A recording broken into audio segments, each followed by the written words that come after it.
Alors, aujourd'hui, je vais vous parler de mon point de vue sur la douleur.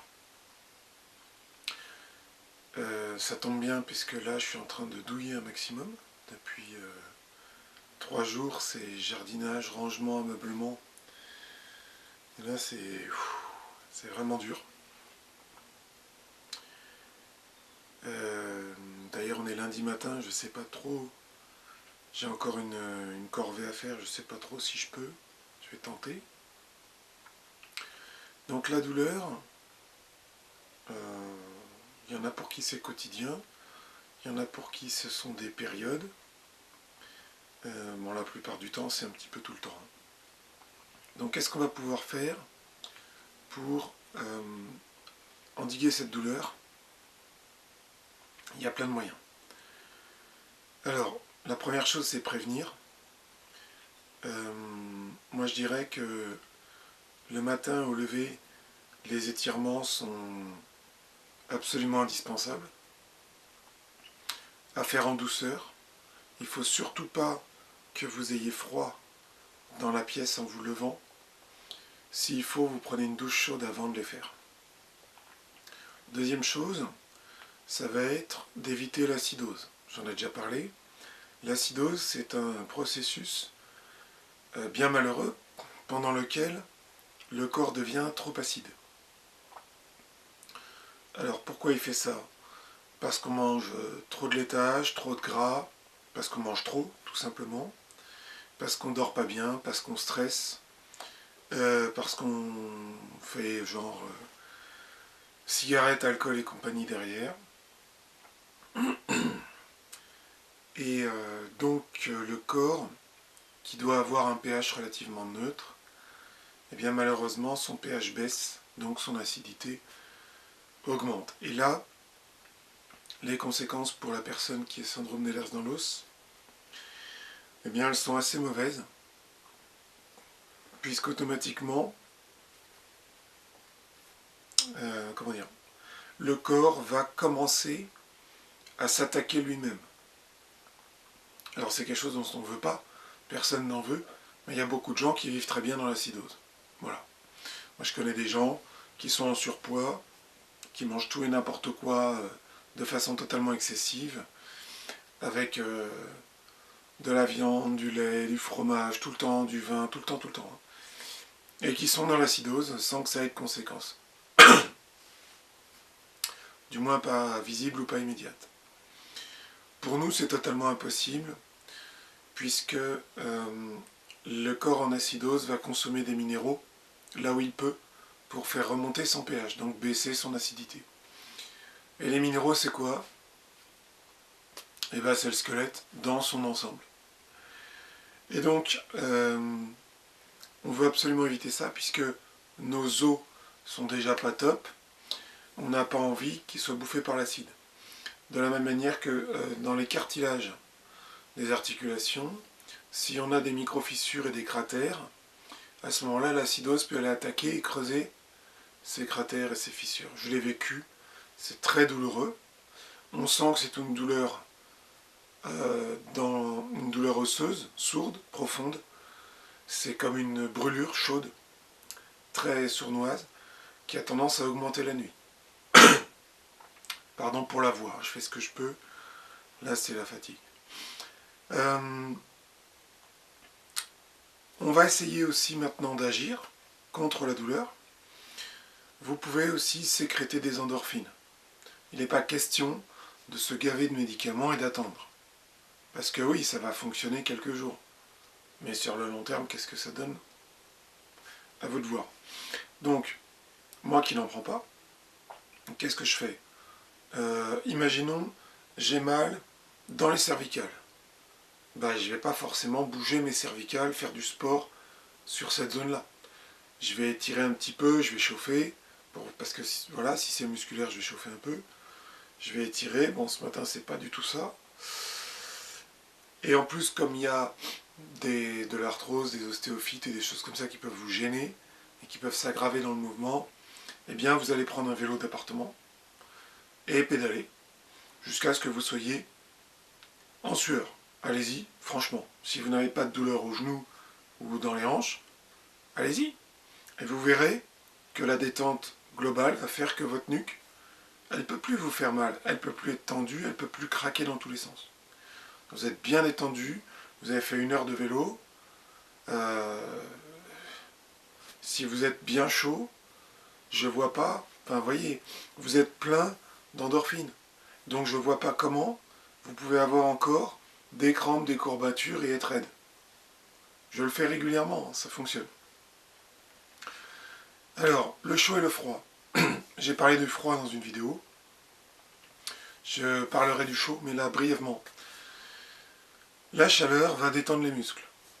Donc vous avez un muscle contracturé, complètement pétrifié, tétanisé sur lui-même. Vous allez appliquer de la chaleur dessus. Alors je parle d'exercice, mais vous pouvez aussi faire la chaleur qui va détendre votre muscle. C'est automatique. Voilà. Vous avez les lombaires complètement grippés, puisqu'à cause des disques qui s'écrasent, on a des muscles qui viennent tenir sur les côtés.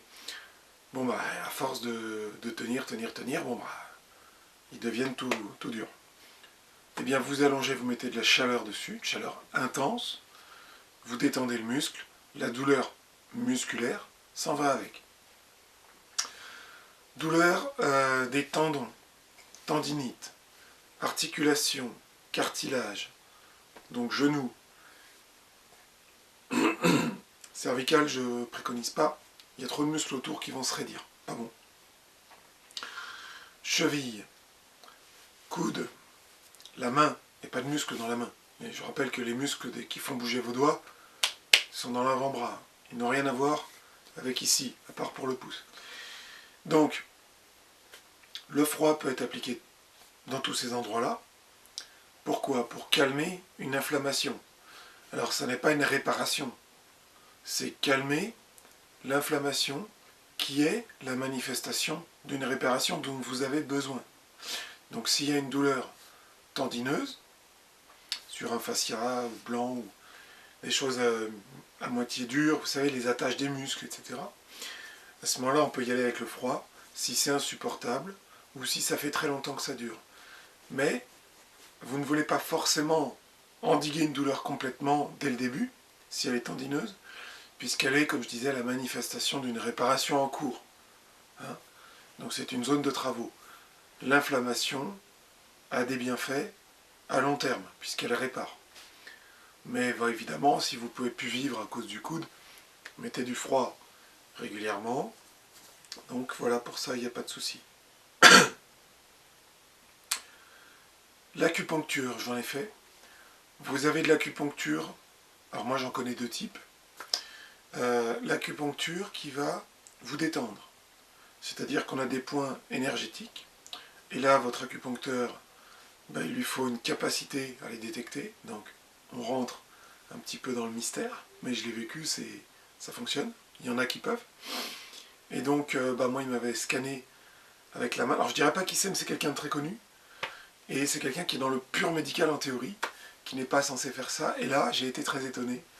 Et donc c'est une expérience assez folle, puisque, ayant moi-même un don de magnétisme, qui là est éteint depuis quelques mois, eh bien j'ai vu que cette personne procède exactement comme je fais, avec un scan à 5 cm de la peau, et pouc, elle plantait là où il fallait. Alors j'ai eu juste 4 ou 5 aiguilles dans les jambes, et alors la détente était absolument fantastique, incroyable.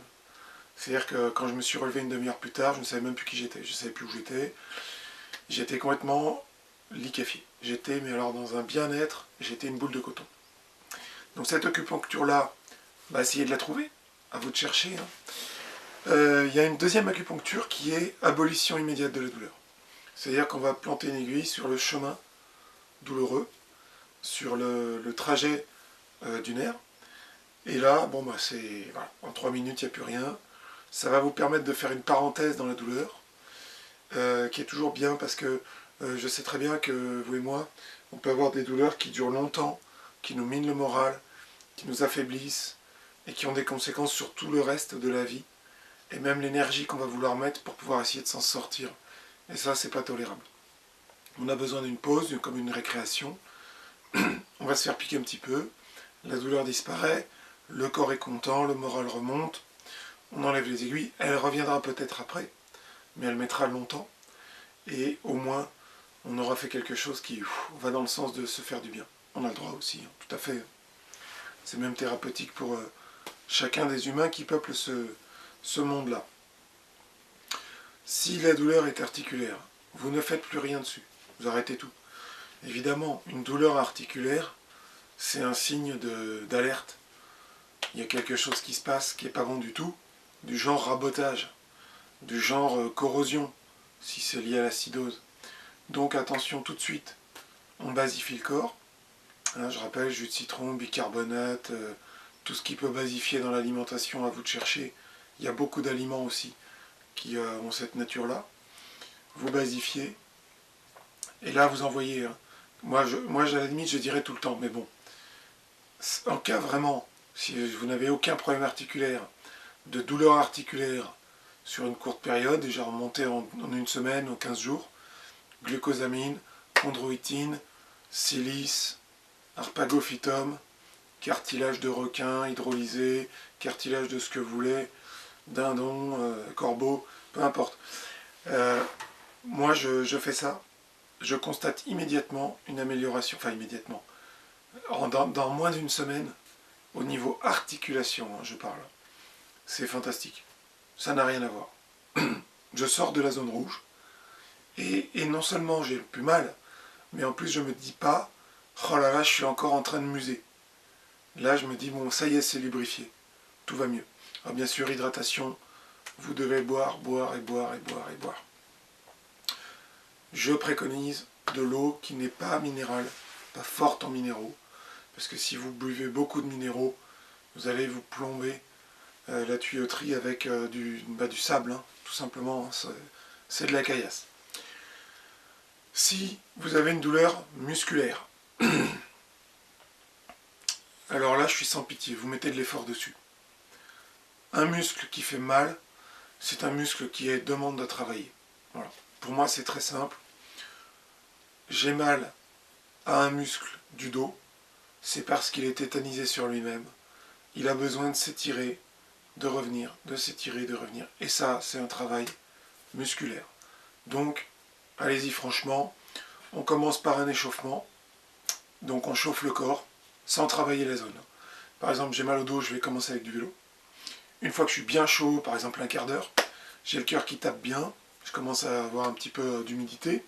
Là, je suis bien, je vais étirer un petit peu, je vais bouger, je vais détendre mon muscle, et ensuite je vais le faire travailler. Travailler, travailler, c'est une séance de musculation sur le muscle. Voilà. Attention, il faut que la douleur soit identifiée comme étant musculaire avec certitude. Il est hors de question d'aller faire de la muscu sur un tendon inflammé. Avec du poids, avec des résistances de poids de corps, poids de fonte, élastique, tout type de résistance, c'est pas bon.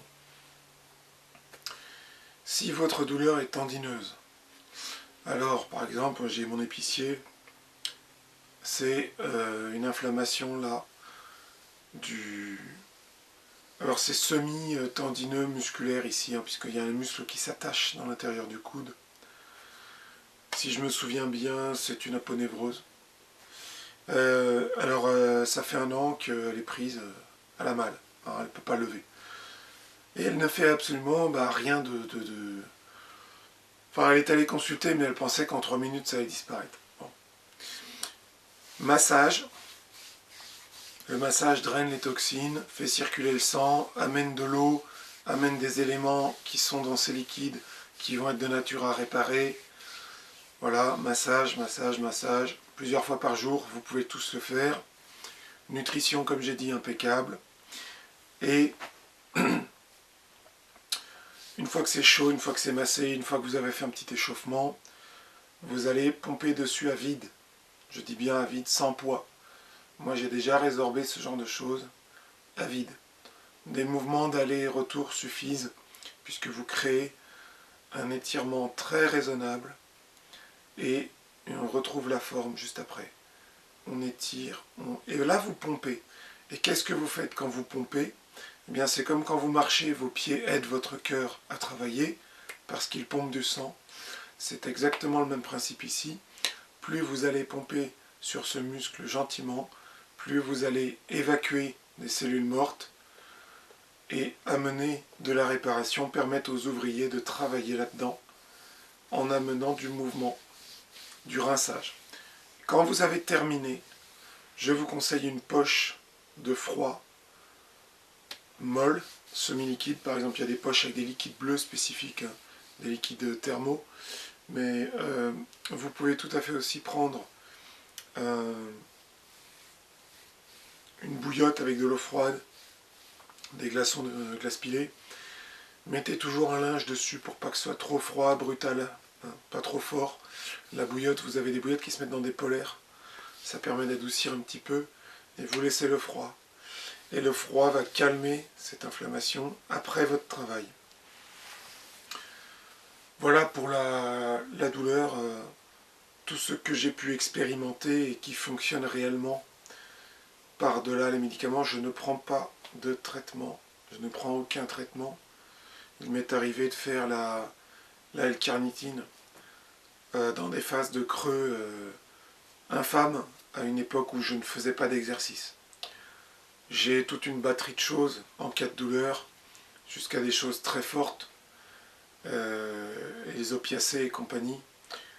Je ne touche pas à ces choses-là, je me bats. Je me bats sans ces méthodes. Je ne dis pas qu'elles sont mauvaises, mais je dis qu'avec ces choses que je vous explique, j'arrive à rester dans une zone propre, une zone où je me prends en charge et j'arrive à sortir moi-même du bouillon. Voilà, à vous de jouer, à bientôt.